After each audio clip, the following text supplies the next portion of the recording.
Hey, good morning, guys. It's working this time. All right. So let's get to building. And man, phew, last Friday morning when I attempted to stream this, that was a real headache. How are you guys all doing this morning? Well, let's see. Let's see. I can't see the Facebook chat. Let me fix that. So we got all streams going well. Actually working. Everything's working on Facebook, Twitch, and YouTube. All right.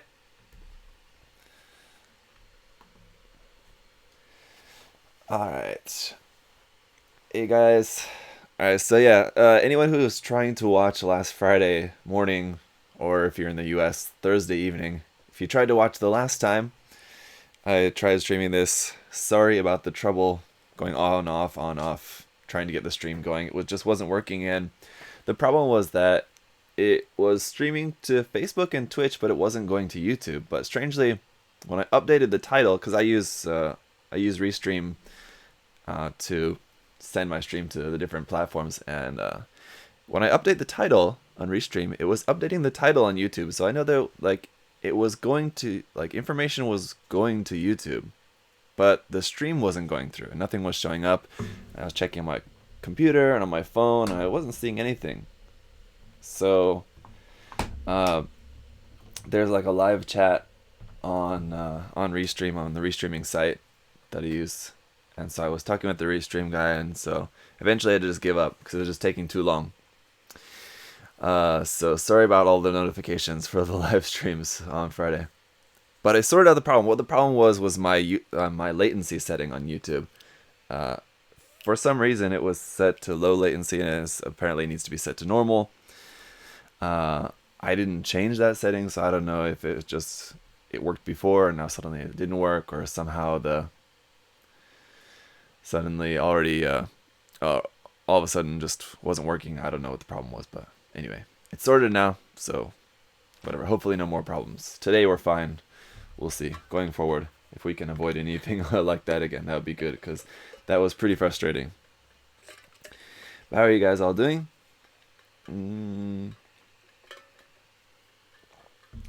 So you can only stay for a bit. You're traveling home. Well, good travels home.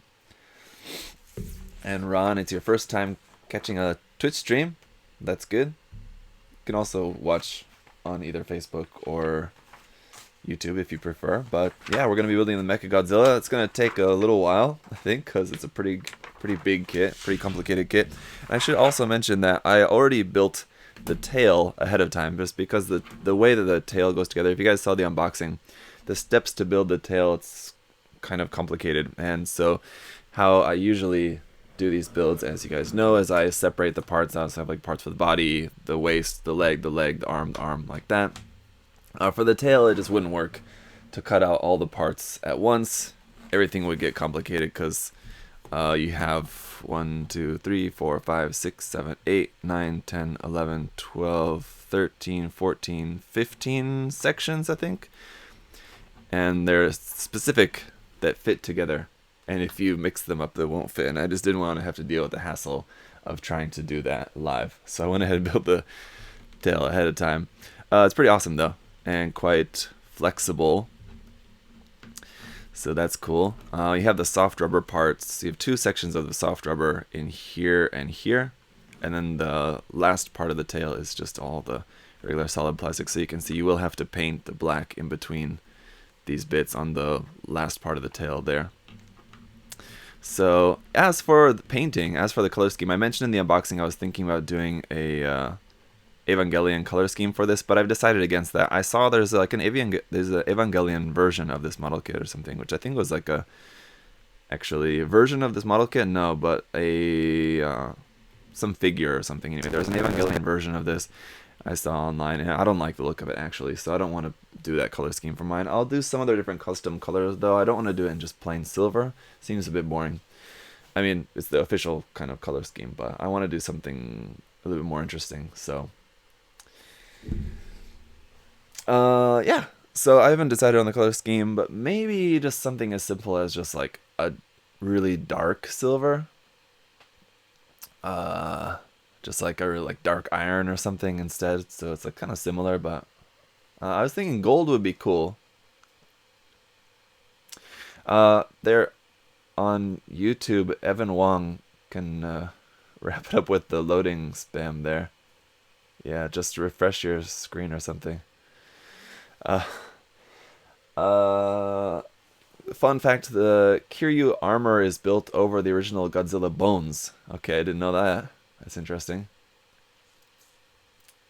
Gundam colors, yeah, I thought about that, but I really don't like. I mean, if other people do it, that's fine. That's your own business. But for me personally, I don't like just like taking, especially for the RX-78, taking the RX-78 color scheme and just applying it to something else. It just seems very lazy. So I don't like that. It's just not very interesting in my mind. In my personal opinion. So I didn't want to do that. Actually, I think I'm wrong. When I said earlier this was 2 sections, it's actually 3 sections of soft rubber in here. Sorry, just minor notes. Just now realizing that. But yeah, for the color scheme, yeah, I won't do any Gundam color scheme. I don't really like doing that, but we'll do something unique. So I built that, and I also built ahead of time the Shirasagi planes. So 3 of those. This one's missing its landing gear. So there's kind of 3 different variations you can make with this, with the landing gear up, landing gear down, and then with the like attachment hoses connected. So I made just them, and there's 3 of them. I made each one in a different configuration. So those are also already built, just because I didn't really feel like I need to build those on a live stream. Just building Gojira himself here will be interesting enough. So we're going to follow the manual and build the head first. And alright. Something. Oh yeah, you guys were mentioning in the chat earlier. I saw you were talking about the new MechaGodzilla design, and yeah, I saw pictures in my Discord. Someone was sharing pictures. Apparently, a new MechaGodzilla toy, something that's maybe tied with the new movie or something. And if that's the case, the design looked pretty awful, in my opinion. But we'll see. Okay, there's everything. You also have the option of making the eyes in yellow or red. I think just because on the box art they're yellow, I'm just going to make them yellow for the time being. But you do also have the red options for the eyes. Tristan, race car red? Hello Kitty colors? No. Race car red, I thought about doing all red as well, but I'm also kind of tired of doing that too. I painted the Char's DJ and like Char colors, and I'm currently in the middle of painting the. Well, actually, all the base painting is actually done. Currently in the middle of working on, or in the kind of final stages of working on a Char's colored Gyaradoga as well. So I'm kind of tired of doing red Char colors. So something else probably. Alright, so let's build this head. We do have 2 soft rubber parts here that we'll use in here for the neck as well, and a couple of polycaps, and actually a couple more soft rubber parts. These little black kind of wires are soft rubber as well. Dark blue and silver? You mean just like switch the colors? It's already dark blue and silver. Just make the body dark blue and then like the backpack and equipment in silver instead. Just swap it. Do you think Bandai will modify the frame for their PG Perfect Strike Gundam? Acid Blade, no, I don't think that they're going to have any changes to the frame as far as I know. Especially like the mechanics of the frame, I would say. There might be some new parts for the new version of the Strike frame just to accommodate the new armor parts. Maybe some of the connections will maybe be a little bit different, so they'll have to maybe change a couple of the parts of the frame for that reason, but I wouldn't expect to see too much in the way of changes to the frame of the new Strike. Alright, so also hoping that we don't need to use any glue for this, because hoping to just be able to just snap build it here for the time being with you guys, although I am going to be putting this in the paint queue to be painted sooner than later. Although, as you guys know, I have a couple projects in the works, and so plan to paint this as soon as I can.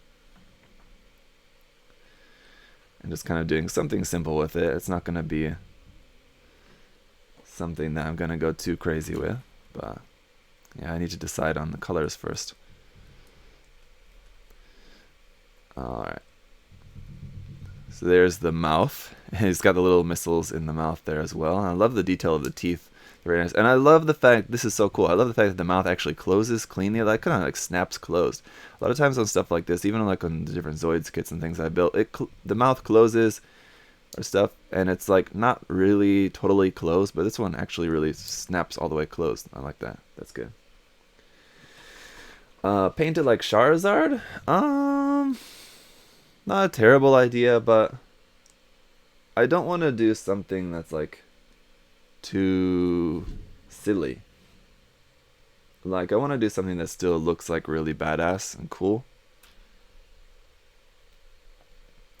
Because this model looks so cool. It's such a cool designed kit.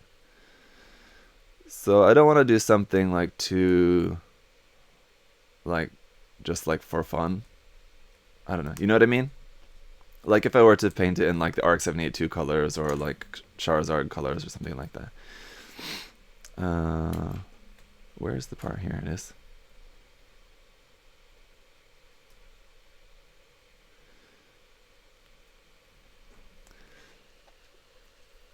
Bone colors? That's kind of interesting. So you're talking about like just like a dirty white, basically. It's like off-white. I thought about that actually. I didn't think about it as like in those terms as like bone colors. But I did think about doing it in just like a kind of space white. A cream white color. But I also decided against that one as well. A little bit tricky to hold in that soft rubber black wire part at the same time, but there we go. That was okay. You see the head is starting to take shape. Got this part here for the top of the snoot. And for the front of the snoot. There, and I do like how this kit is definitely going to have some seam lines on it. Not here on the head, noticeably, quite yet, but we'll see them soon enough. But I think I like the way that the seam lines on it can really kind of be ignored, and I plan on probably just ignoring most of them. I'm hoping that I won't really need to do a whole lot for removing seam lines on this kit, because they're all kind of made in a way that just like look like they're just kind of part of the armor. So there we go. There's the head anyway. It looks very cool. And mouth open. Very nice. And yeah, the eyes look really good. Very cool. Sazabi colors, no, that's yeah, red. I don't want to do that. We're still, you guys are still brainstorming. Brainstorming. Sorry, I'm streaming. Brainstorming color schemes. I'll figure something out.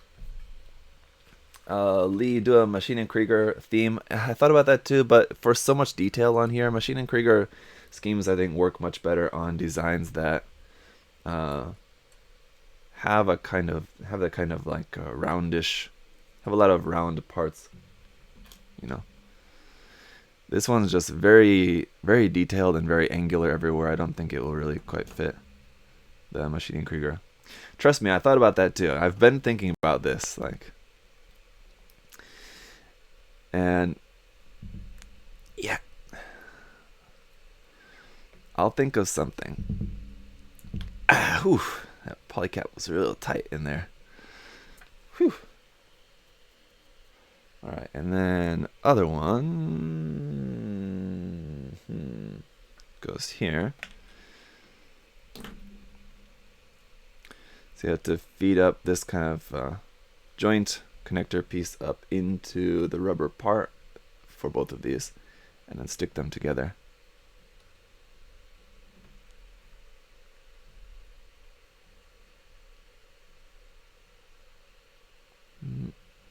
Get in there.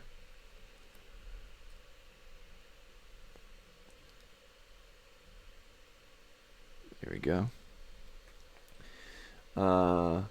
Mech kit color scheme on the Macross kit. Yeah, that could work. I mean, the Macross kit is also totally angular. It's not. It doesn't have like any curves on either. But I think that could work. I think just a little bit more with that design, more so than this one would. But I haven't really thought too much about the color scheme for the Macross kit yet, because I figured that'll be pretty simple. That's not something that I'm too worried about. I think this, because this is so unique, it needs a figuring out the color scheme for this kit is more tricky. Figuring out the color scheme for the Macross kit will be easy enough, because it's, you know, pretty straightforward. It's just a robot, right? Alright, and we got our bigger pieces here for the neck.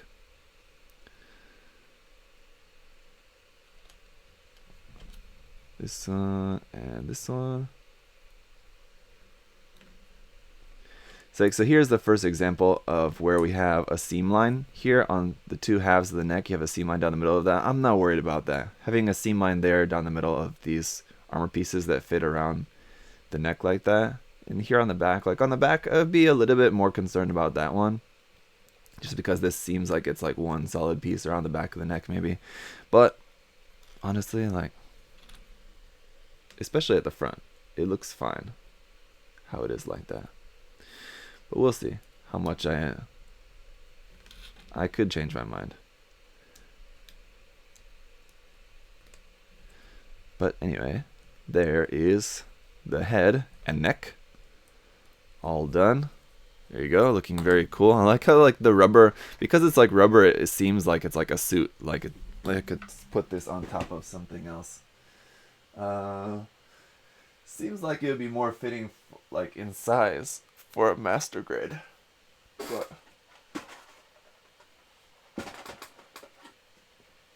just because I have it on hand here, let's just try this with a MechaGodzilla mask head like that on the mud rock. It's kind of fun. Patrick Karanjit, thank you for your contribution, man. What's your favorite Godzilla movie? Mine is Ghidorah, the three-headed monster. Favorite Godzilla movie? I don't know, man. I'd have to think about that. Favorite Godzilla movie? Yeah.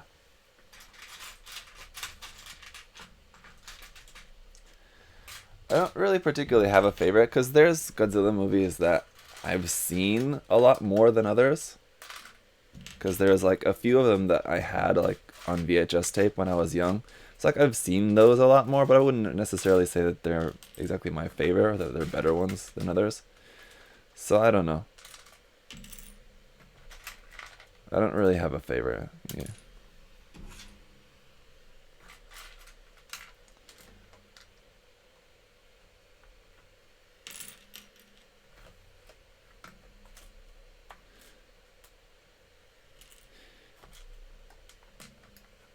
It'd be really hard. I'm trying to think.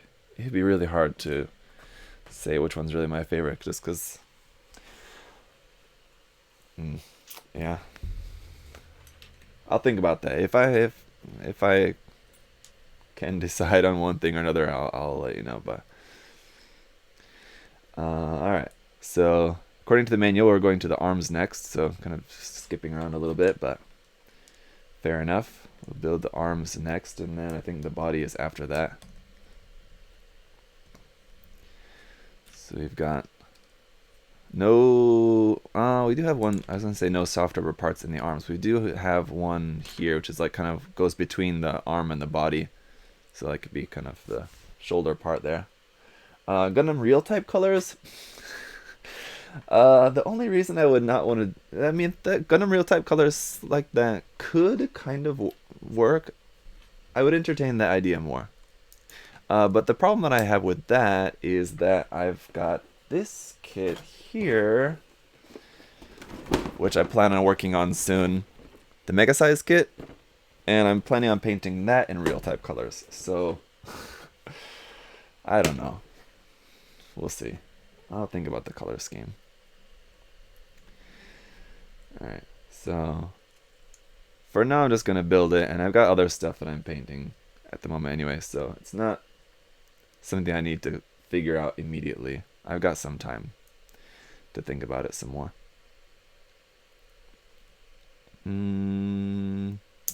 Oops, let's see. Why is this kind of weird? Not wanting to go on there. Should be like that? No, I don't think so. Should be like this. There we go. Alright, there's that. And that's like for the forearm, I guess. And then we build this part. So here we have the choice whether you want the... We'll build one shorter and one longer. For these, like, I guess kind of missiles? Are these like missiles or little kind of ray guns here on his arm part, this part? These are, you got one shorter and one extended. And we'll build one shorter one and one extended one for the opposite arm.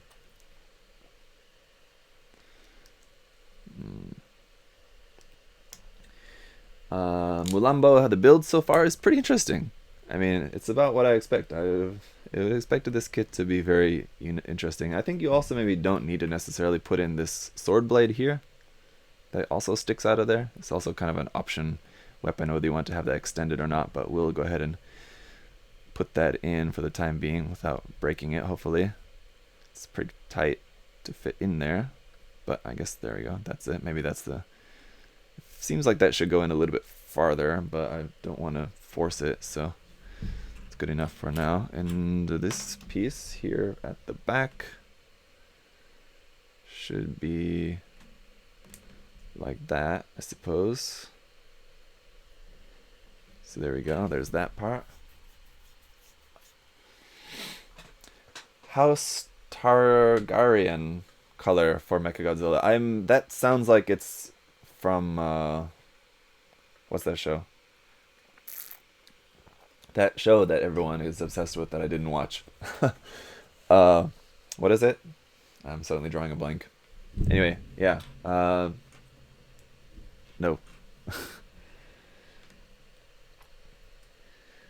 Guns, yeah, they're guns. Okay, ray guns on the arm. Okay. Painted like Barney. Jehudi colors. Jehudi colors could be cool. Doing like kind of intermediate blue kind of colors. Like, yeah. Jehudi colors could work. Something like that. Kind of desaturated blues and kind of tan colors like that. Maybe use some more of the Arkham pigments, Inca or Chrome Gold, pair with the Nerga. Yeah, I thought about using some of the pigments on this as well. I thought about that, and that's possible.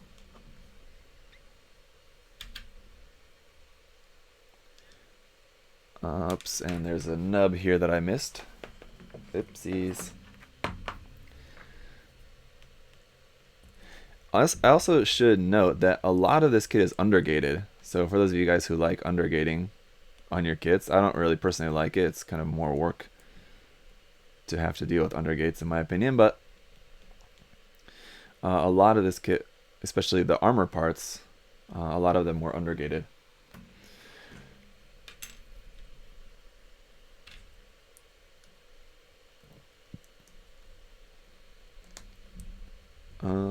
That seam line on the arm I might want to get rid of.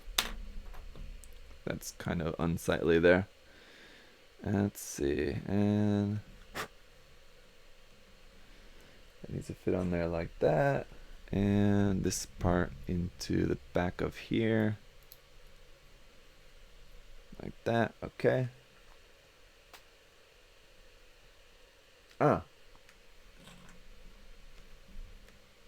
And let's see, this part fits onto the side of the arm,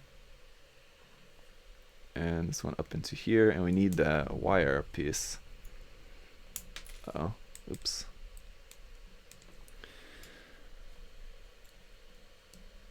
Let's see, this one is the other thing that I'm worried about. Maybe one of you guys can answer this for me. So like the soft rubber runner came here. Michael, just to quickly answer your question, does the silver plastic have swirls in it like Bandai's? Yes, it does.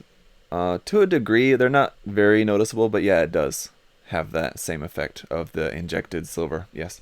Now this soft rubber runner came on this just kind of cardstock here in the bag, just I guess just to keep the runner straight so it doesn't get like crumpled up in the bag. But as you'll notice here, I don't know how well you guys can see that. This is already kind of like stained. I guess it's just like oil from this just rubber. And that's got me a little bit worried about how this rubber is going to hold up over time.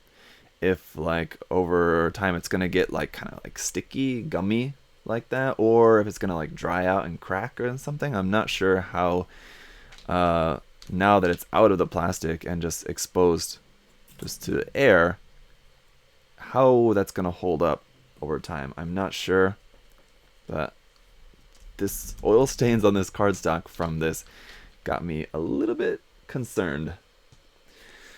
So I don't know, if you guys maybe know more about that, what do you think that result could be?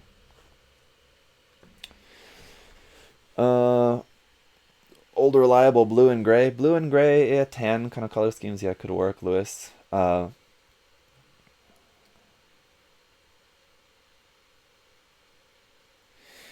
Yeah, I don't think it... Mulambo, I don't think that it's mold release. That's a possibility, though. You could be right about that. Because of this soft rubber, it could be mold release on that. Yeah. But still, anyway, my point is, I don't know how that's going to affect it over time.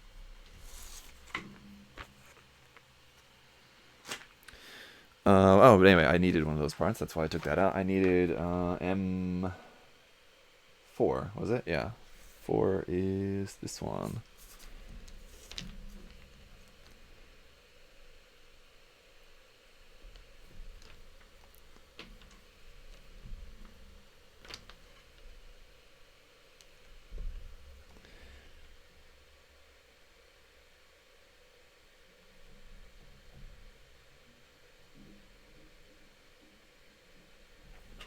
There you go. All right.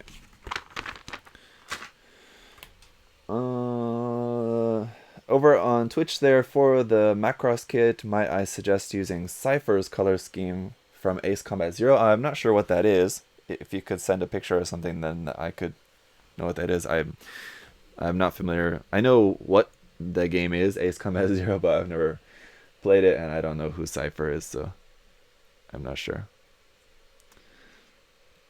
But alright, that just pretty loosely just kind of plugs into there. I'll probably have to glue that because that seems like it's not going to stay in place very well.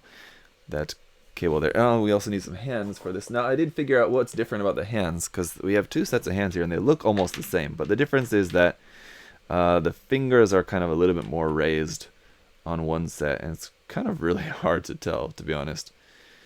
One hand's like a little bit more open than the other hand. So we'll go with the slightly more open hand for the time being for this one. And oops, that needs to stay on there. There you go. Yeah, this one definitely needs to be glued in there at the back of the arm there. There we go. There's one arm. And then this part is going to eventually go on there like that. So there's that. Let's build up the other arm now. Iron Warrior color scheme looks cool. Iron Warrior, is that what's Iron Warrior? The name sounds good. That's something from Iron Man, right? Iron Warrior, is that what is that? Steampunk, all brass and weathered. Yeah, I saw like I think it's like the official Aoshima like sample build for this, I believe. I saw online there's a painted build where it's just in like the official colors like this, but it's really dirty. Like they really dirtied it up, just like the panel lining basically is just all really thick.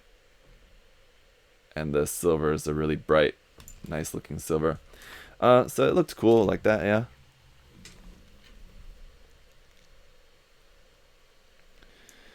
Let's see.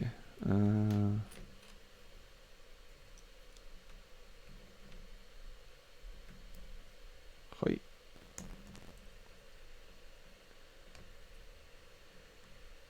Ancient gear colors for weathering practice.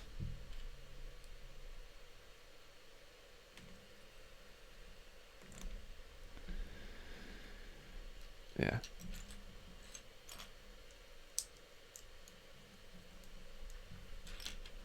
We'll see.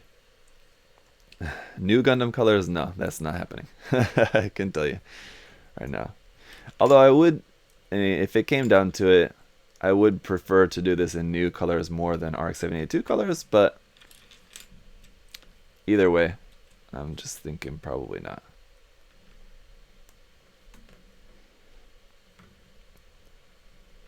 Hoi.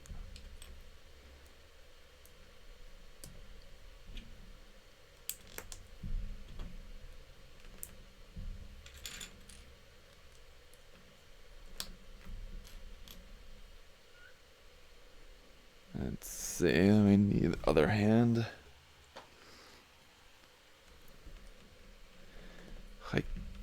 And this one here. So you do have a double joint here in the elbow. As you can see, it's going to give you more than 90 degrees there, but not a lot more. Yeah, this is pretty good. Pretty good bend there at the elbow. So that double joint there does work pretty well, looks like. Not bad. We'll do the extended version of the ray guns for this arm, and maybe do it without the sword, just to give you guys a look at different option for the arm here. So there's that, and this one here.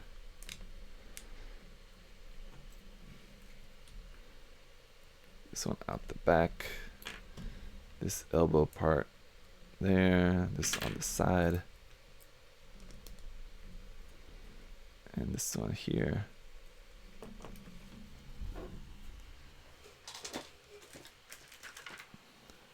We need this. New Gundam has gotten kind of played out over the last decade. Yeah, especially doing a new Gundam color scheme on something. It certainly works and looks cool. It's just because it's a cool color scheme, just the white with black. And like the dark blue and yellow accents. This is a color scheme that does work on a lot of stuff. And I actually think the new Gundams, if you're going to do like something else in the Gundam color scheme, I think the new Gundam color scheme works a lot better for a lot of things than the RX-782's color scheme, because the RX-72 color scheme is very cartoony. It works on the Gundam, but like on other things, it's just gonna make whatever you're building, it's gonna make it look a little bit more cartoony in the RX-782 color schemes. But the new Gundam's color scheme is a little bit more kind of serious looking, I guess. But there are the arms. So the second arm obviously went together much faster. It was much easier to build after I'd already built the one. And so now we can build the body. Right, is next. So we've got a good amount of parts here for that. Oh, pair it with the Barbatos you're working on. That's actually kind of an interesting idea, Michael. Pairing it with the Barbatos. Now, it kind of would go against what I had planned for the Barbatos, actually, to be honest. But it's an interesting idea, actually. I'm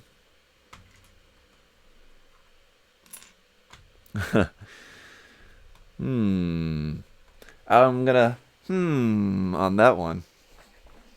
It's not a bad idea. Revan, what is your expectation on the MG Phase Ver Ka? I'm expecting it to be great because the Double Zeta Ver Ka is a great kit. I'm expecting the Phase to be, you know, have its limitations just because of its design. extremely big and bulky.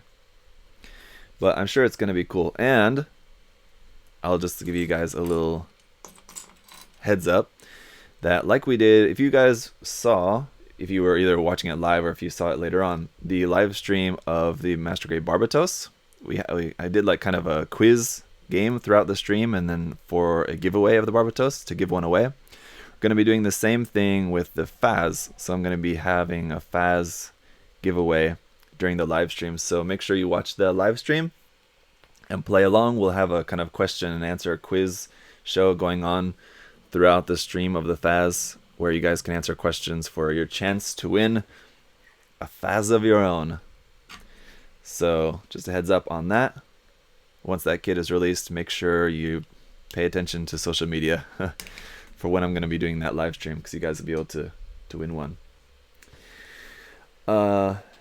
Yeah, the Faz is going to be one very pretty looking brick. Yeah, I'm not expecting it to do a whole lot just because it's designed. So anything that it can do is going to be some positive points for sure.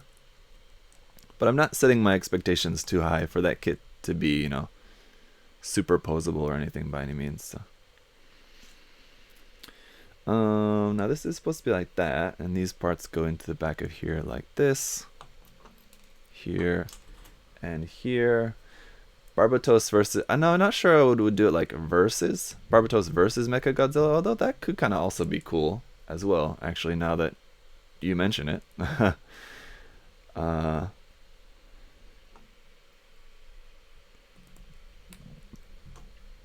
wasn't necessarily thinking like versus, but just having them just kind of built together. But I don't know, versus could also be kind of cool. You guys are making me a lot on this idea. What's your overall quality of the plastic for the MechaGodzilla? The quality of the plastic, acid blade, this seems fine. It's good. It's nothing. I haven't noticed anything like noteworthy as far as the plastic quality being kind of anything less than I would expect. So it's cool. Everything fits well so far. Not having anything. The only parts that have been like really tight are just a couple of the polycaps. But that is about it. Otherwise, everything's fit together pretty well. I don't like the use of the soft rubber parts in this kit in general. But, you know, I was talking with Joel about this, True Gunpla. Because I know he's a big MechaGodzilla fan.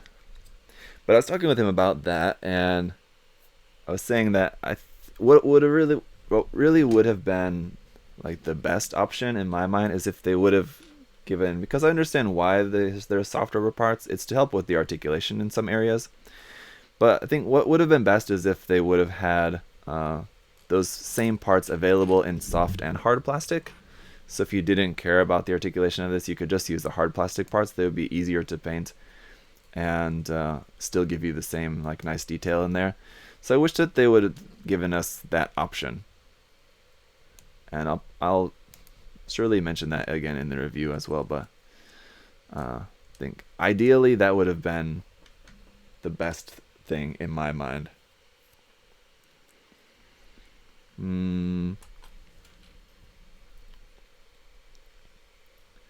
So that's kind of really the only major complaint that I have about it so far.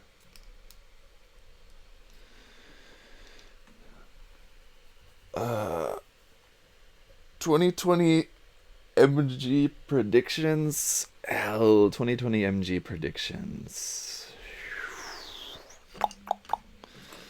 Hang on, because these parts are meant to go on here. Like this. It's kind of odd. These tiny parts that fit into here. There, and where's the other one? Hello. Still in there.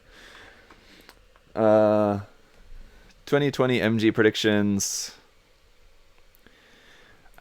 I'm not sure. But I think, I don't know if this is necessarily going to be an MG, but I think it's very possible that we could see something more from Gundam Sentinel. So we had the Deep Striker, we had the 1.5 version of the S and the XS, and now we're getting the FAS. So seeing something more from Sentinel, I think, could still be possible. Something in the RE line, possibly. Maybe another Master Grade, I don't know. But we've seen a good amount of kits from that series, so kind of makes you wonder, at least. Alright, so you got then basically the doors for the chest here. Should make sure that that's right, going on the correct side there, like that. And this one like this.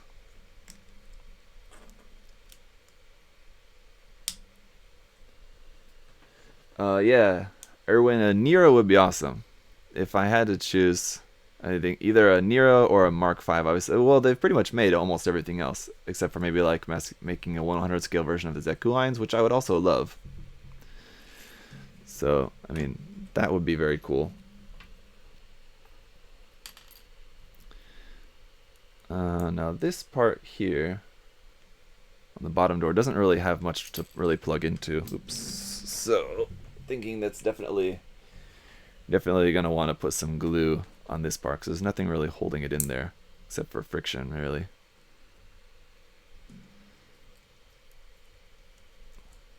So that feels like, and also this door I'm not wanting to close very tightly. Let me see. It's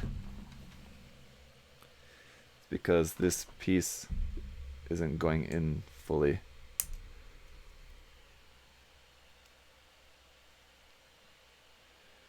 Why, something inside there blocking that or what? Let's see. Oh, it looks okay.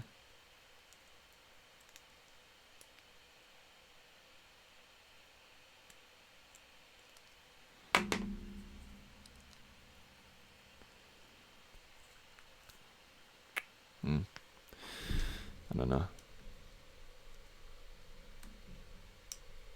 Yeah, it's not wanting to close all the way. That's annoying. But I'll have to figure that out.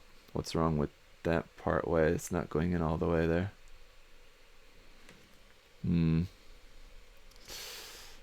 It's really bothering me though.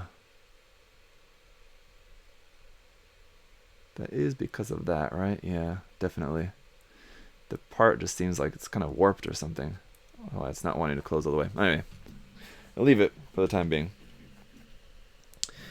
Then we've got these parts here for the back. Just kind of the last of these torso parts.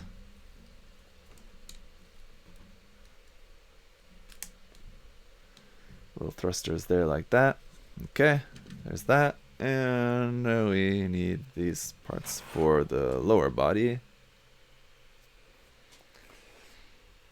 0083 MS is long overdue. Yes, some 0083.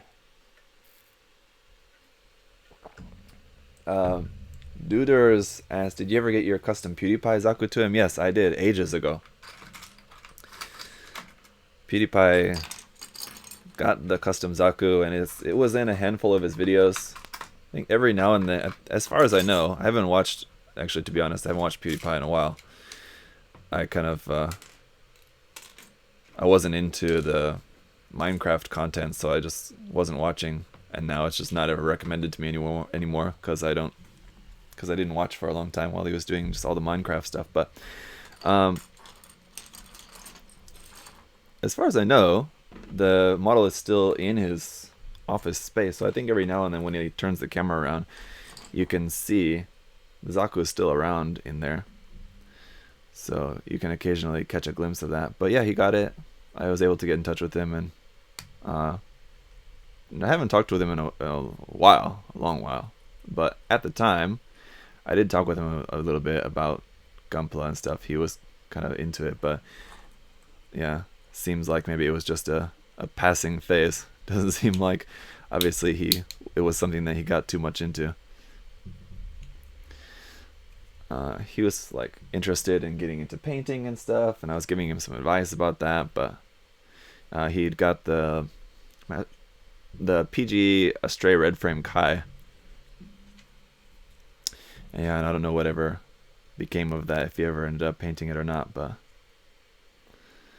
I would guess maybe not. Not that I've seen anyway.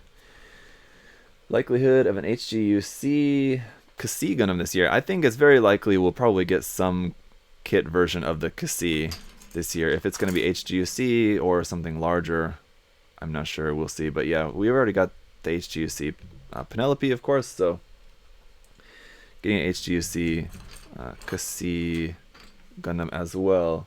So it's a good chance. It's very possible. How's the build going? Is it worth 130 bucks?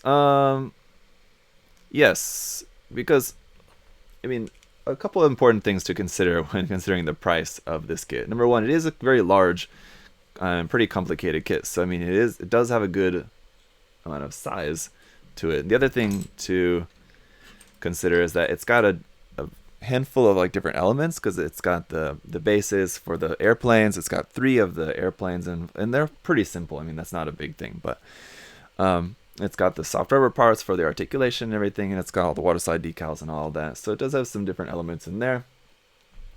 So it's a little bit more kind of going on with that. And then I think the other most important thing to consider as well is just the fact that Aoshima is not Bandai. Aoshima is a very small company. Pretty much every other company is very small in comparison to Bandai. So you have to consider Bandai can make, you know, if it's a new master grade kit or whatever, Bandai can make and sell a bazillion of them. And so they can operate with the cost of the kit super low with like a really small profit margin on it, because they're going to sell a shitload of them. Whereas with a company like this, they don't have the means to produce and sell as many of this kit. So they need to have the price, you know, higher to be able to make the money back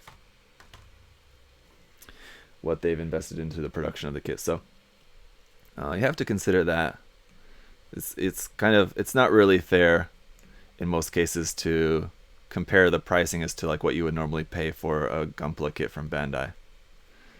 So just something to keep in mind. But as far as if it's worth $130, I mean, you also have to just consider your options. You know, for a MechaGodzilla kit of this size and of this complexity, what are your options? You know, if it's something that you're interested in, it's either this or this, you know? So I would say it's worth it if this is something that you're interested in.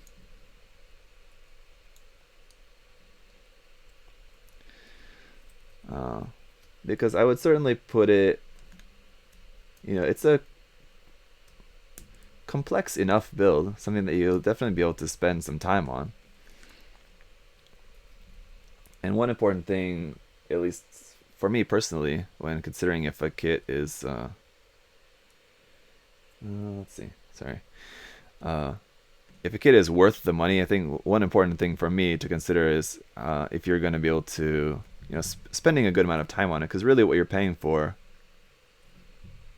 is, you know, the product, but you're paying for, you know, the time that you can spend with the product. And if that's why for me personally, this is why I don't like figures like Metal Build or stuff, or like the new Gundam that came out, because it's the kind of thing you just take it out of the box and put it up on the shelf. That takes, you know, just a few minutes. You have something cool on your shelf, and you have like the excitement of getting that thing, which is that's what some people like. But for me, what I enjoy about this hobby is just the time spent working on stuff. And so if I get to spend a good amount of time enjoying the build and, you know, going through all that, if it's time well spent, then it's the money well spent, I guess, if that makes sense. So in my opinion, I would say the kit is worth it. but obviously $130 is a good amount of money. So yes, there's a lot of other things you could buy with that. All right.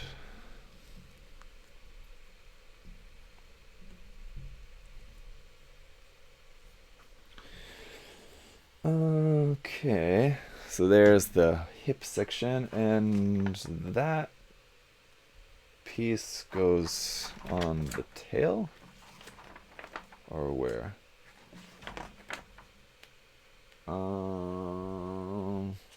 Where's that piece go? Somehow didn't see that somewhere along the way.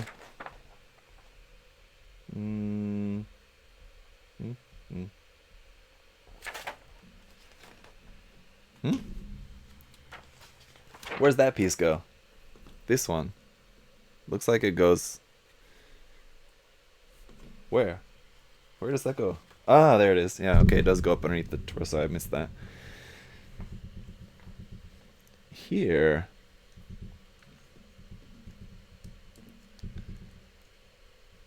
Like that. And then this one goes in here. Hi.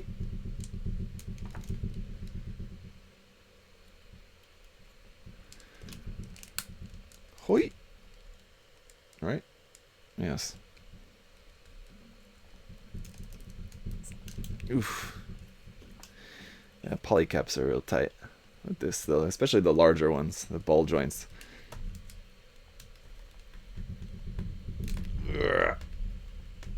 Yeah, there you go. At least you know the articulation will be playing stiff. Alright, and that's a little bit weird. Let's try to move that like that. Straighten this out.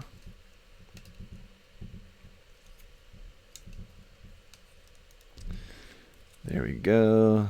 Let's just go ahead and pop the head on here as well. Get that all lined up. Lined up.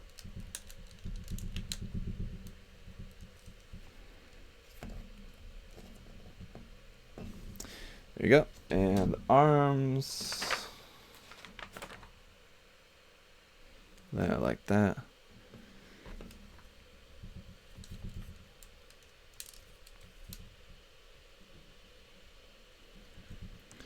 Especially when you start putting the pieces of this together, you can really get an idea of how big it is.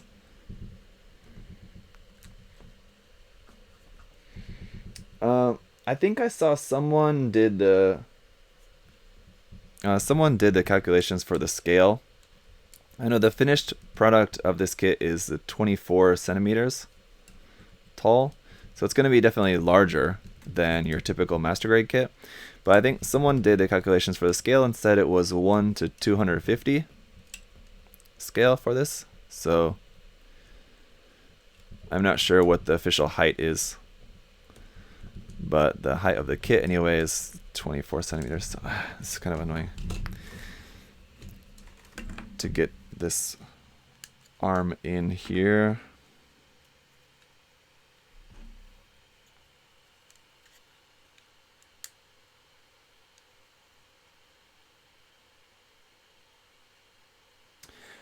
Zach, what's your tip in washing kits before painting? Simply washing or using ultrasonic cleaner? I don't think you necessarily need to use an ultrasonic cleaner for parts before painting. If you, you can. But I usually just use soap and water. It's enough just to get the dirt and dust and oil off the parts before cleaning, before painting. There we go. Phew. Okay.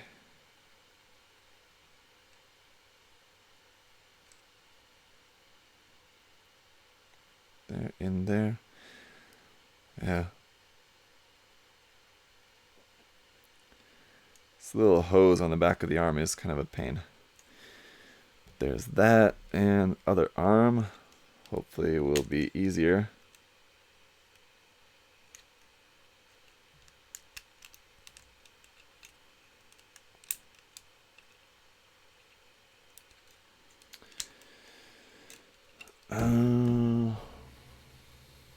The original Kiryu is 60 meters tall.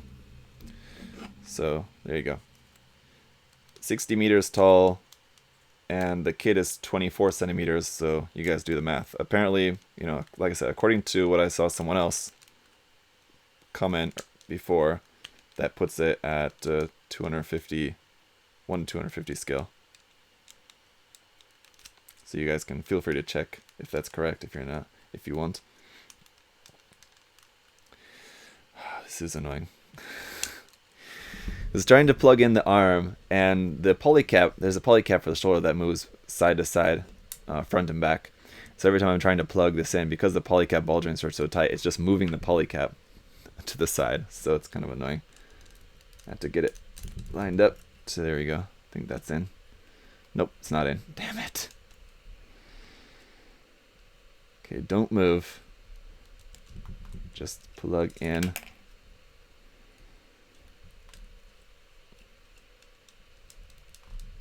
Yeah, there we go. Okay. That was annoying. But there's the upper body. Very cool.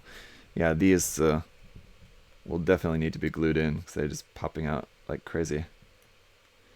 Here and here. But very cool and very chunky. Alright.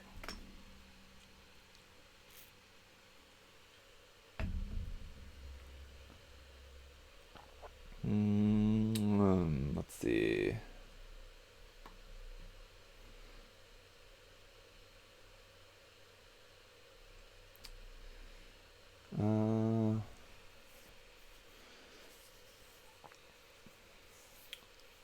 Just catching up on a couple of the comments here on Facebook. Sorry, I couldn't see the Facebook chat. Trevor, if you're still watching, what percentage of the kit would you say you have done and how many hours? Well, I did all of the cutting out all the parts and, you know, removing all the nubs and all that ahead of time. That took a while because there's a good amount of parts here.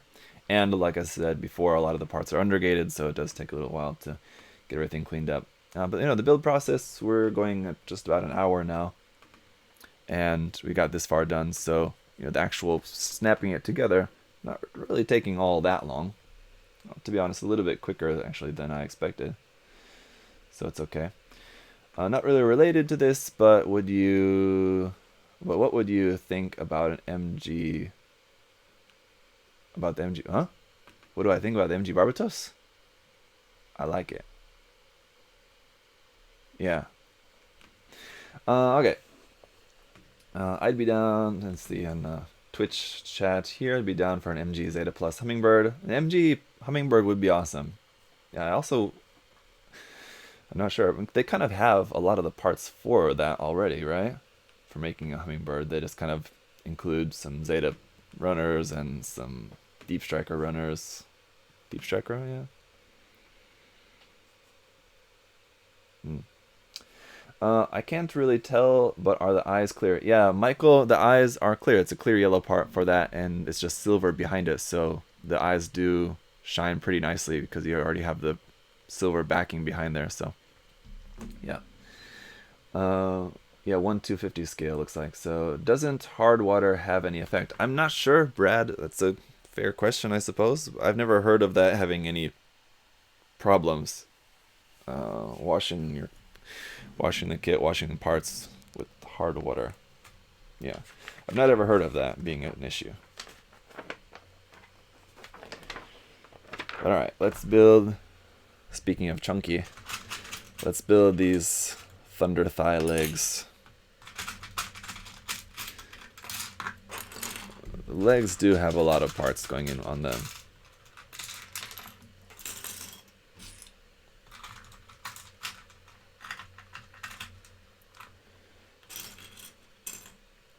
Jeremy, you were gone for a while, and I might still taking paint suggestions. I mean, if you want to make paint suggestions, then, you know, feel free. I still haven't really decided on anything, and I'm not sure I will at this point in time, but if you want to suggest something, by all means.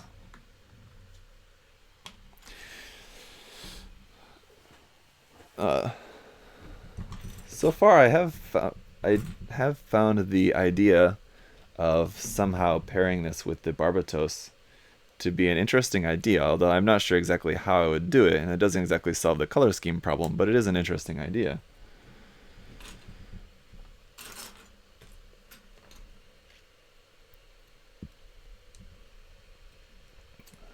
Solomon Express, please. Oh, yeah, I hope you're. Or when you mean like Bandai to release something from Solomon Express, yeah, it would be really cool if Bandai would release something from Solomon Express. Now, how? Maybe you guys know better than me. I'd have to check. I don't remember. But how canon is Solomon Express? Maybe that's one reason why we maybe shouldn't really expect to see anything from Bandai on that front, because it's not really super canon. Is it or not? And I think, as far as I know, it's kind of in like a similar boat as what is it? And where's this piece that I'm looking for? Sorry, in a similar boat as Sentinel, as in it's like just kind of a side story thing, and it's, I think that Solomon Express also doesn't really even have much of a story, right? It's mostly just like a series of illustrations. And where is this piece that I need? This one? No?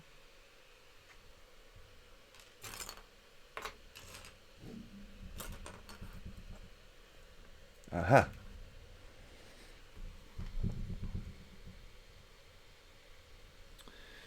I was thinking the same, similar color scheme as the Barbatos, kind of like what you did for your Ultraman. Yeah, kind of like what I did for my Ultraman kit, just like white with some cool accents on it. Yeah, like something like that I think could work. But I'm not sure, like, just because of the design, I'm not sure I want to do something like white themed, as like white being the primary color of it.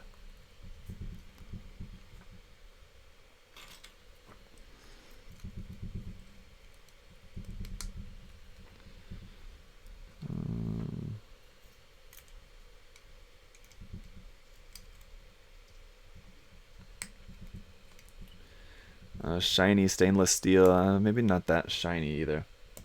Are you excited for Hathaway's Flash? Yeah, I'm sure Hathaway's Flash is going to be pretty cool.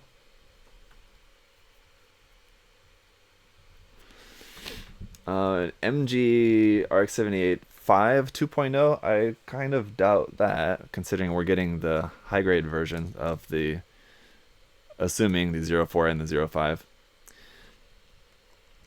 So I kind of doubt that we'll get a new, like a 2.0 master grade of those, especially because like 2.0 kits are something that come out very rarely, and I think they're for kits that Bandai can expect to sell a lot of. And just because of the fact that the 04 and the 05 are kind of like side story things, they're not from any anime or anything. And so I think Bandai, probably rightfully so, wouldn't expect to sell a lot of those. Really cool designs, of course.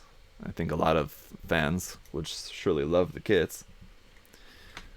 But I think it'd be fair for Bandai to not expect to get a really great return on a 2.0 of one of those kits. There's a lot more popular suits that they'd be more likely to make 2.0s of, I would say. Yeah. Forgot to put this piece in there, in between there, so I need to pull this apart again. Alpha Zero colors, it's basically just tan Alpha Zero.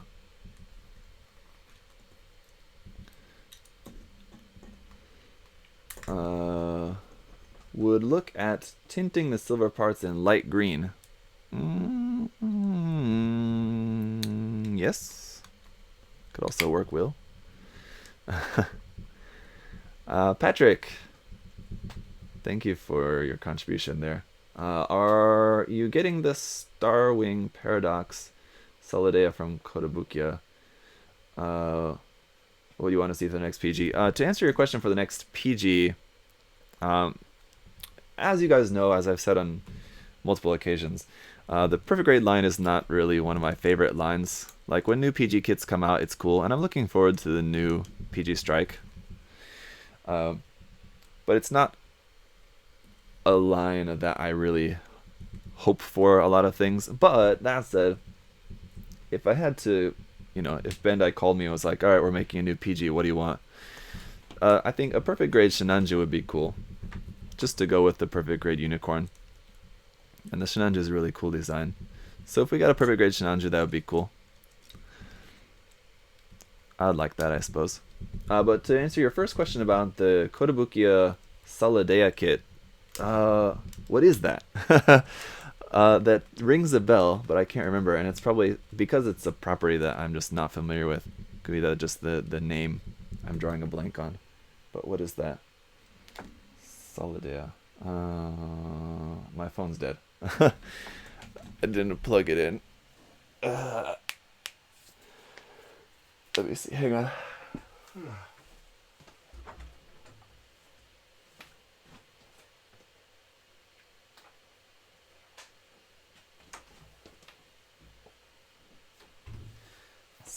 Saladea.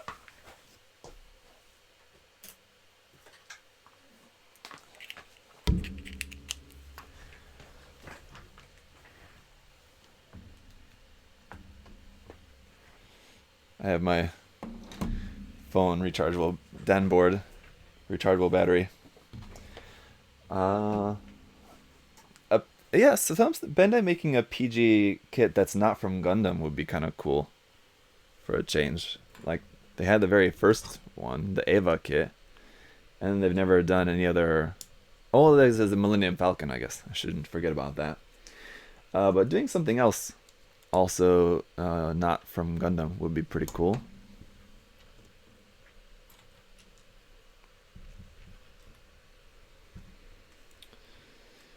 It looks like an IBO. Ah, yeah. Okay. Yeah, Patrick, yes, I know what you're talking about. Yeah.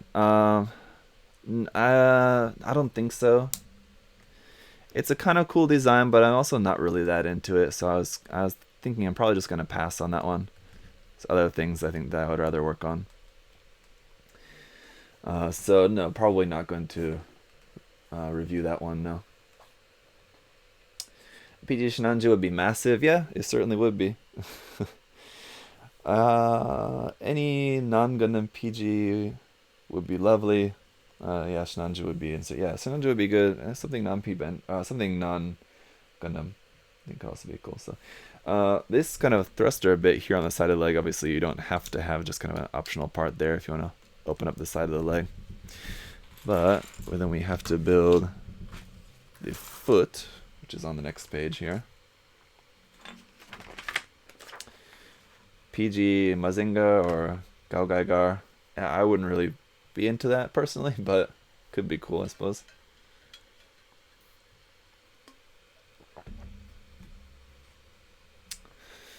Okay. So let's see, I got the angled polycap.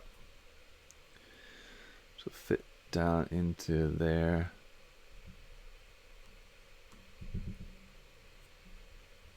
Like that. This other polycap here.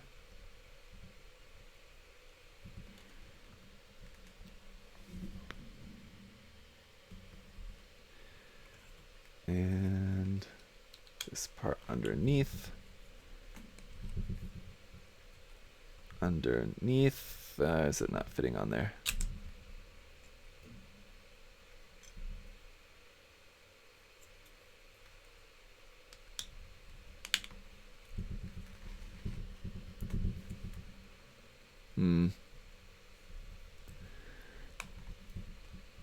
There we go. And this part on top.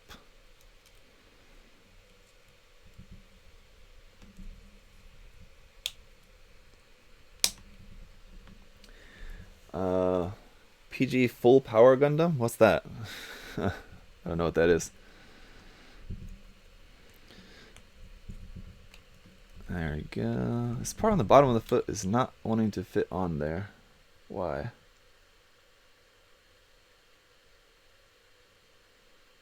Aha! Somehow that polycap got out of where it's supposed to be. That would explain it. There we go. Now that works. Okay.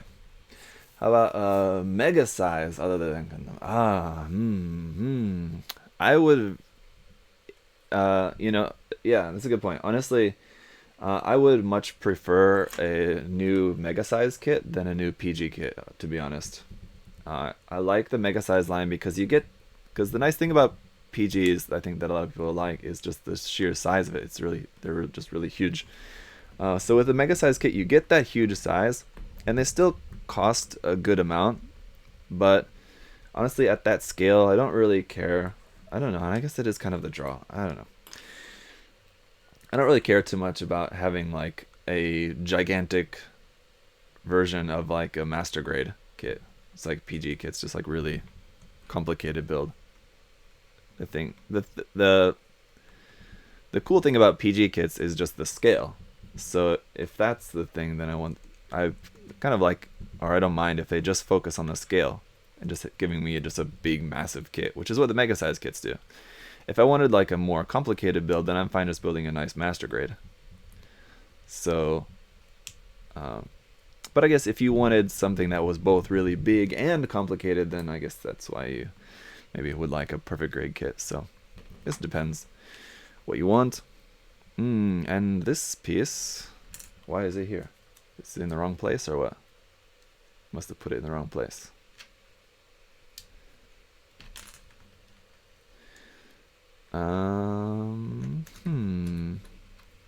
Or I've just got two of those. I know, it's in the wrong place. Should be on the other side, other leg. Okay. Anyway, yeah. What do you guys think about that? It's cool that they're branching out in the RG line, making the Eva kit instead of a Gundam kit in the RG line this time. I'm cool with that.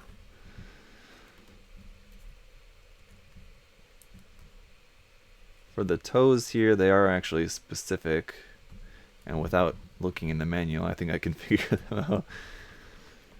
Because there's this one is smaller than the other three toes there. So there you go. There's the foot. Pretty cool. This ankle armor connects at the back of the foot, which is kind of interesting. Doesn't really move a whole lot there, it seems like. Can, but I think, but it doesn't really seem to want to. So that's just going to be kind of there like that. And that is pretty much it for the leg, it seems. And we do also have the tail already built, don't I? So I can plug that in. And I think we need to connect something between there. Let me see.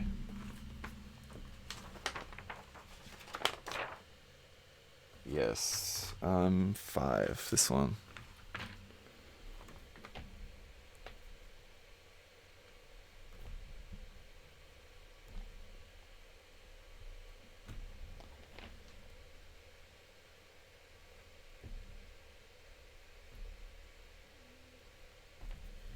There you go.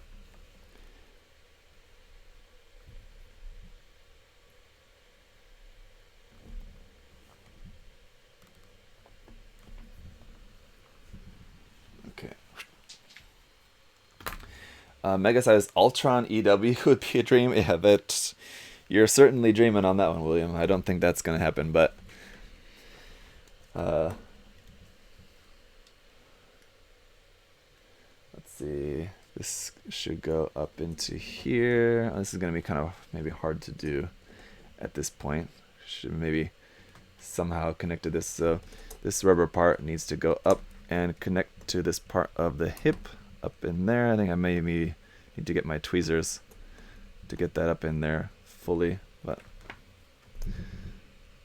that needs to fit up into there. Or I put those parts in the wrong way. Oh no! Oh no!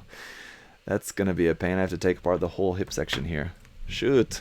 Maybe not. Maybe just this part off the front should be enough. Just swap those around. Parts on the side of the hip I put on the wrong side. This one upside down.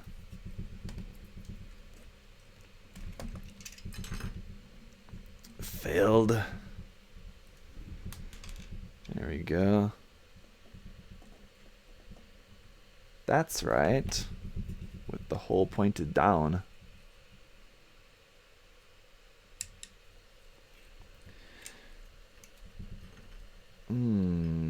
PG Deep Striker, yeah, that's certainly possible.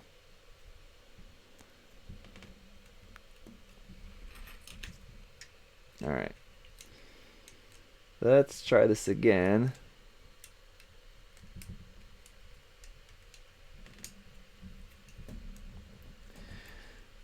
So if we were to get a new Mega Size kit, what would be my prediction for it? Would be... it had to be like something really super popular, because the Mega Size line is so kind of exclusive. It's...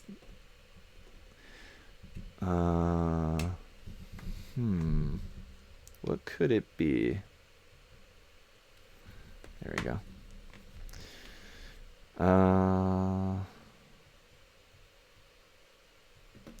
Could be like a Mega Size Strike Gundam or something.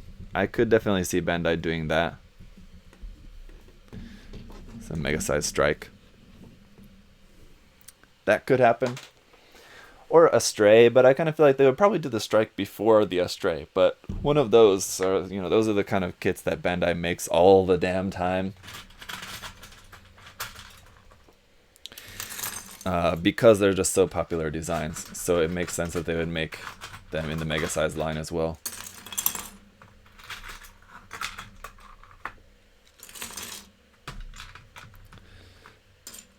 What are some other like really super popular designs that are available in like every scale already except for Mega Size?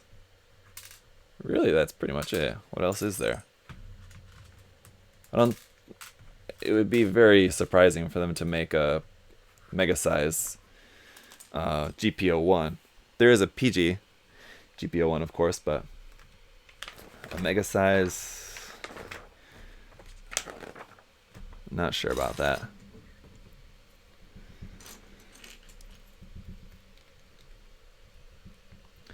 Yeah, Mega Size Hazel is also probably pretty unlikely. If they did, it would be P Bandai. Have you had any experience with the Infinite Dimension resin kits? Yes. I've got a forever work in progress on the Infinite Dimension Sazabi dress-up kit.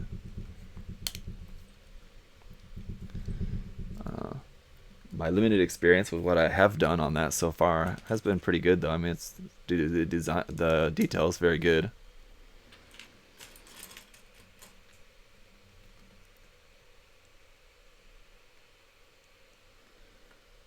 Mega Size Wound Wart, no. Just no.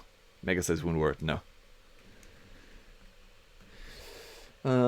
Mega Size Exia would be like... yeah, Exia would be another likely one, yeah. That could definitely be possible as well. Good point. I want Bandai to make more AOZ kits.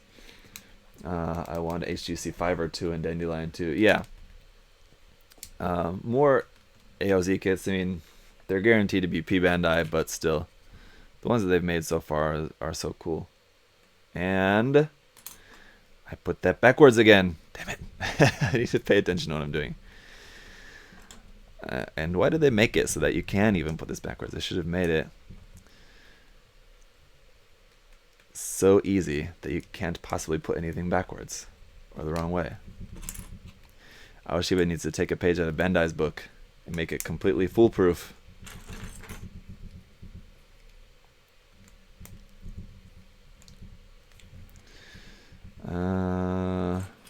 Knee.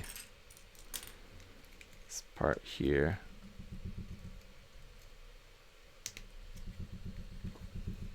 Wait. There's that. And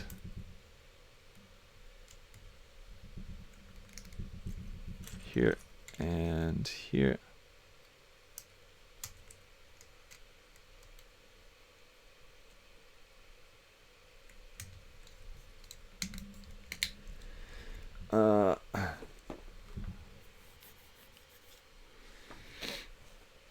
Mega-sized Barbatos?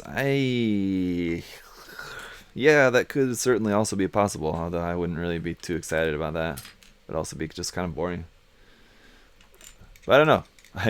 My mind could be changed. I wasn't really expecting a whole lot out of the Master Grade, and the Master Grade was very, very nice. So, yeah, who knows?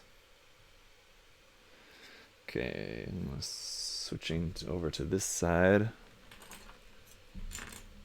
Need this one here. And a little polycap over here. Thank you, DT Warrior. Very cool. Very cool of you.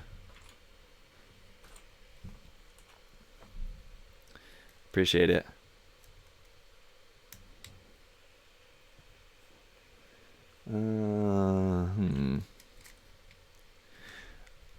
I should also mention that after this, we've just got the backpack then left to build, because all the fins I did also go ahead and put those together ahead of time as well.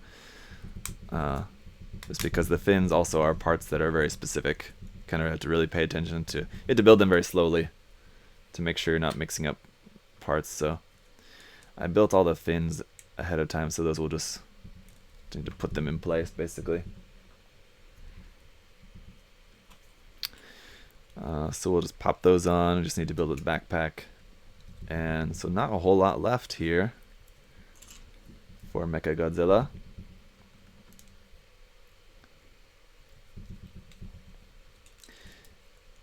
At the very least, like I would say, it's always nice building something different. So I'm certainly enjoying this kit just because it's different than usual.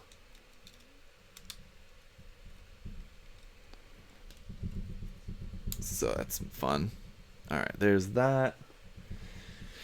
And this little piece up at the top here.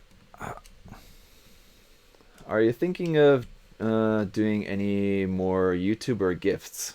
What's that? YouTuber gifts? What is that? You mean giveaways? What's a YouTuber gift? Amos, clarify, please. YouTuber gifts. Is that something I did before? It doesn't sound familiar.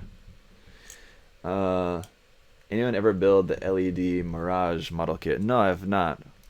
Speaking for myself. Fatty. And what's the problem, dude? Why is this part not wanting to go on there? 14 and the other one is 13. So how easy would this be to panel line straight out of box? I think I've got this on the wrong side. Straight out of the box, I think, you know, wouldn't be that difficult. I think I swapped the left and right side of this part. Did I? Or what?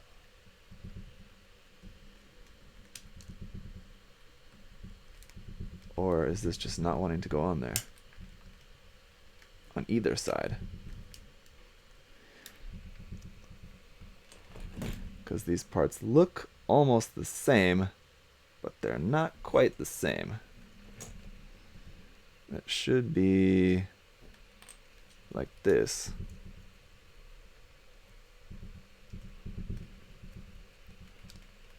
Hoi. Hoi. I think he means the gift, like to people. Like building something as a gift for another YouTuber.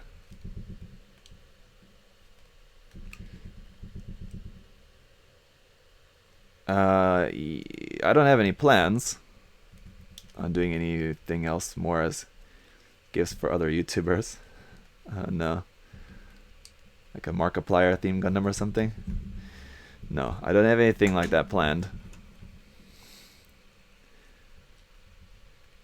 I think there was one other YouTuber that I was thinking about doing that though. Who was it? At the moment I can't remember. I was thinking about doing another themed kind of build as a gift for another YouTuber. I don't know.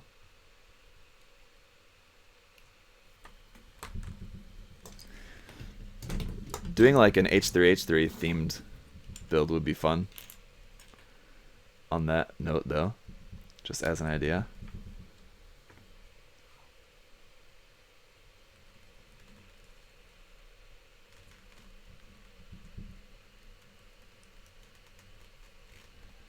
Okay, is that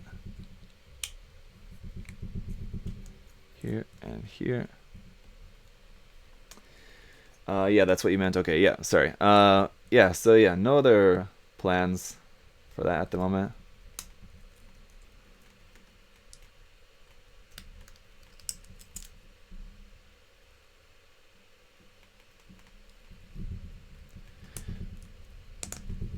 That was just something that I did just because I know that PewDiePie had been, at least as far as we could tell, at least slightly interested in Gunpla.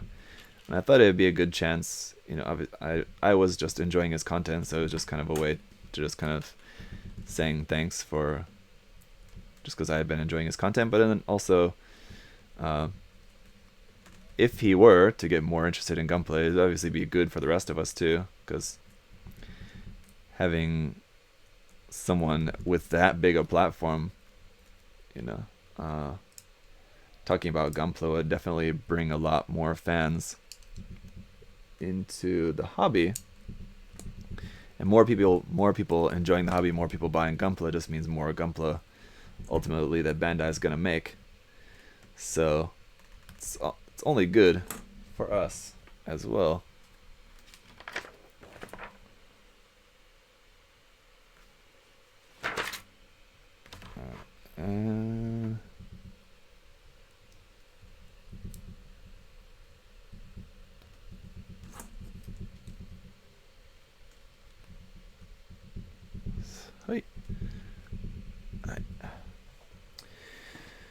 Give Chris Stuckman a Gundam. I do enjoy. I haven't watched his channel in a while. I do watch it every now and then if there's a movie review that I want to see.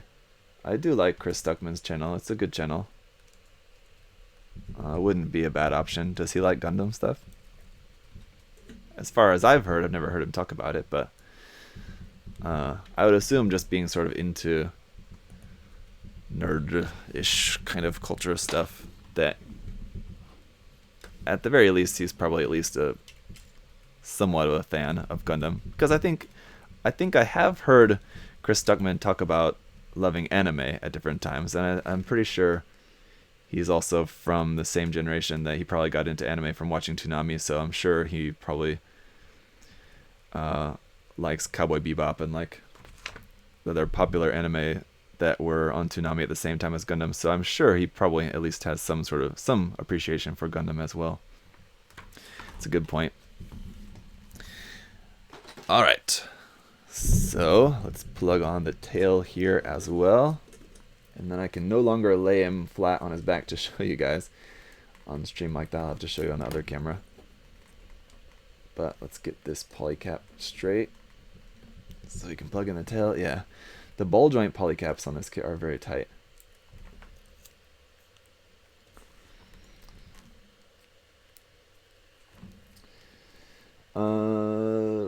Mega-sized ball? I don't know about that.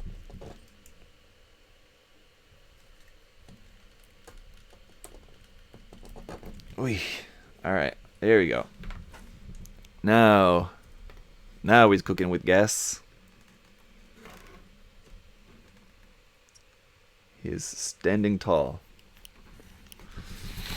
And thanks to the massive feet and legs, he has no problem standing up.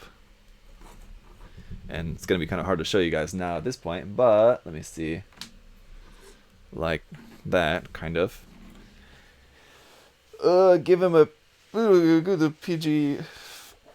Chris Stuckman? Give him a PG painted Ava kit? I don't know about that. Any plans on doing the PG Ava? No, I don't really have any plans to ever really mess with the PG Ava. Honestly. Of course, it's something like when I was first getting into Gunpla, I was also into Evangelion. So like the PG Ava was always something that I wanted, but I'm kind of glad that I never ended up getting it, because I'm not sure I really would have liked it that much just based on what I know of the kit.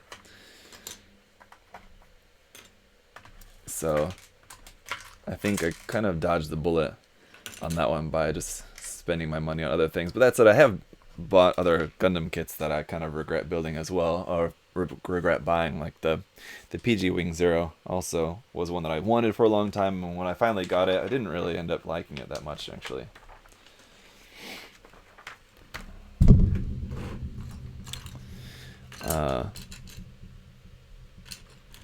The MG Faz would be another one. It looked really cool, but then the kit wasn't really that fun.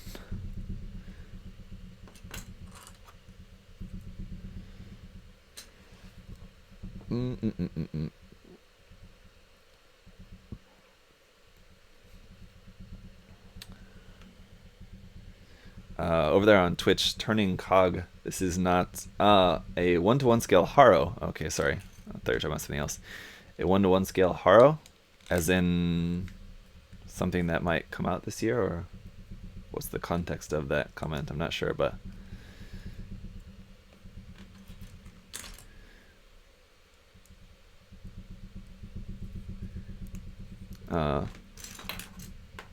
speaking of 1-to-1 scale Haro, this is not actually really related, but just reminded me of that. I've got the half-scale BB-8 kit that I still want to paint up as well over here, over there up on the shelf.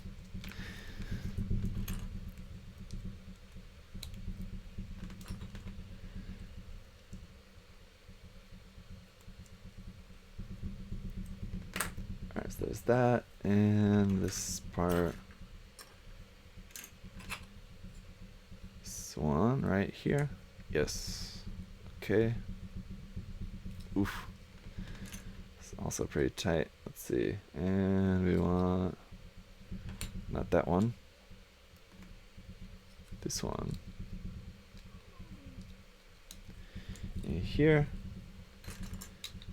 And there we go. Alright. That's one cannon. Mega size Fumina. You absolute mad lad.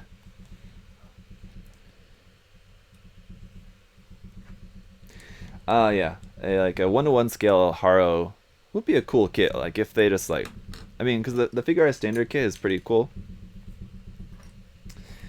But if they made like a proper 1-to-1 scale kit and just made it super detailed with like LEDs, and they even made like a motor function in it. Now I've said this before, that I really don't want Bandai to ever go the direction of adding like motorized features to kits, because I think in general it's not something that I would really like in most cases. But that said, like if it was a Haro kit that had like some motorized features, that could be cool. That's one exception where I think motorized parts could be a fun feature of a kit. Most other kits, like I don't need like a Master Grade RX-782 that like moves its arm up and down like that. Like it's just kind of stupid.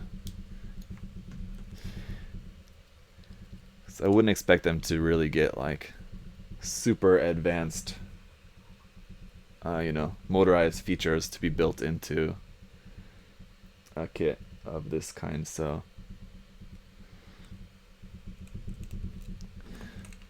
whatever it ends up being, if they were ever to do that, it would have to be pretty simple, relatively simple. And so on like a kit, proper kit, it just wouldn't be that fun. On a Haro though, it'd be fun. Alright, so that's the backpack. Pretty simple. Just a few parts there. You got some seam lines on that. I'll definitely get rid of the seam lines there on the cannons, for sure. We just got all the little dorsal fins here. So these go on the back and should be pretty simple to figure out where these go. Because you can see that all the holes here in the back are all kind of made in a way that you kind of can't plug anything in the wrong spot, even if you try. So should be able to get all these in pretty easily. But there's a couple that you need to omit if you're putting on the backpack. So we'll see here. I think it's these. Yeah, so this one and this one I don't need. And this one goes here. And this one here. That. And this one is the one for the top, so that one we don't need. And this little hooked one here. Don't know why it's got that little hook in it, but maybe it's part of the backpack connection. Not sure, but there we go. So you need to keep these 3 removed, apparently, for plugging on the backpack. And so this will plug onto here, kind of like onto the back of the body and the back of the neck, sort of. Back of the cowl. So actually, no, that I don't know why there's these little hook part cut out of that, I guess. But there we go. Now, because we've got like the hip section and then the main and then the chest section, and then you have a middle section, kind of the abdomen section between there. It seems like moving the parts around, that part for the abdomen section is kind of very easy to get it out of place, and it's kind of tricky to get it everything straightened out. But there it is, all straightened up, and there he is, all done. All right, very cool and very large. Let me pull out a master grade kit. Let's see, I do have one nearby, one that I usually use for size comparisons and reviews, just to give you an idea of the size of this guy compared to a master grade kit here. You can see it's definitely taller. You know, it's like kind of comparable in size. It's not much bigger, but it's certainly bigger. Going to be bigger than your average 1/100 scale Gunpla kit. So pretty cool. All right, very nice. So yeah, pretty awesome. And I think the posability of this, well, it's not going to be like incredibly posable. It does seem pretty nice, pretty fluid. And the posability for this. The head just came off though. I maybe didn't have the neck ball joint all the way plugged in. I was worried about that earlier. If that was all the way plugged in or not. Apparently it was not. Let's try that. There we go. So yeah. Very nice. Very cool. So that is MechaGodzilla. What do you guys think? Just to go back to, now that I've got the kit, now that I'm finished snap building the kit at least, just to go back to the question of, is it worth it because it's $130? Well, first off, of course, if you use my coupon code at USA Gundam Store, it would be minus $13, so $117. Is it worth that? I would say if you're a big fan of MechaGodzilla and you want a pretty big and very nicely detailed and cool kit of MechaGodzilla, then yeah, it's cool.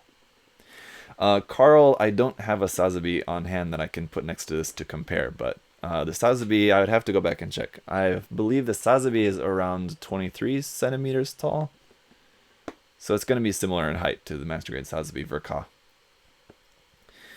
Am I going to build the Bukyu? No, I don't have any plans to build any Bukyu anytime soon. Bukyu? I think it's called Bukyu, right? Is the pronunciation of that. So, yeah. Do I think it's worth it? Because, I mean, you get the MechaGodzilla, you've got 3 of these planes to go along with that, you've got 2 stands to go with the planes, you've got the water slide decals in here as well, so you've got all that. You kind of have a good amount of stuff in there for $130, $117. So I think it's pretty cool. Yeah. If you're willing to spend the money for that, I think you'll enjoy it. If it's totally worth it for you, then I think that's up to you. I can't really answer if it's worth it for you, but is it a cool kit? Yeah, definitely. So yeah, that is the specifically full complete version of the Aoshima Kiryu MechaGodzilla kit. We do. Okay, yeah. Yeah, that's it. So, yeah. I'll get the review. I'll work on the review for this soon. I need to review the Mudrock first. I'm going to do that later today. Also, later today, I'm working on the new news video. So, if you guys aren't subscribed, go check out on YouTube there. Check out the USA Gundam TV channel. That's where the new news video will be going up later today. Once I've recorded and got that all edited. It should be pretty short. There hasn't been a whole lot of news in the past 2 weeks, so there probably won't be a whole lot to really talk about in that video. And also, I usually at the same time I like to do like in a just kind of general update video here on my channel on YouTube anyway. But I don't think there's really too much really to update about this week. So I think in place of that, I'll do a kind of resin news video, which I've been meaning to do for a while. Some people were worried about not having any more of like the third party and like resin kits. Like that was part of my news videos that I was doing before, but I haven't been doing that now on the USA Gundam TV channel because I wanted to keep it separate. So I have a few of those that I've been kind of gathering some information on, so I'll maybe do that for here on my channel on YouTube. There'll be a resin news update sort of news video, and then the new Gunpla news video, Zaku news video, will be on the USA Gundam store, USA Gundam TV channel later today. So that's what I'm working on today. Also, the Mudrocker review, I'll work on the review for this guy. The next and final work in progress video for the G40 will be coming out in the next couple of days as well. All the base painting is done on that. If you guys follow me on Twitter, I posted a picture of that on Twitter of the colors, how the colors came out for the G40. It's looking very cool. And what else is coming up the next few days? That's what I've got planned for the next couple of days, but there's other things I'm working on as well. So always more stuff. I've got a few of these as well I need to do. Not too long ago, a couple months ago, I did a series of these reviews for these Kotobuki MSG option weapons. I've got a few of them I'm going to do videos on as well.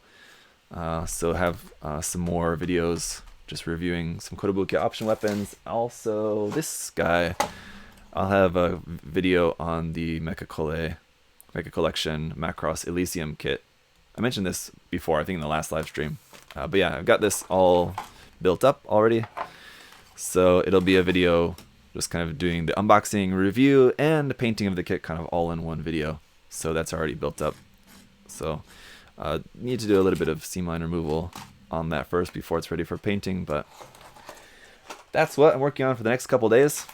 The next live stream will be the Dwaj Kai. So maybe on Wednesday or possibly Thursday. Later on this week, we'll do a build of the Master Grade Dwaj Kai P-Bandai kit for the next live stream. Oh, and Miku. Maybe Miku first on Wednesday, and maybe Dwaj Kai on Friday. Probably like that. So stay tuned for updates on that stuff, guys. Thanks for hanging out. I'm glad the stream was successful today. Sorry we couldn't do this last week, but thank you guys who joined in watching today. Hopefully that was interesting for you guys. It's a very interesting kit, so it was a lot of fun. I'll see you guys next time. Bye-bye.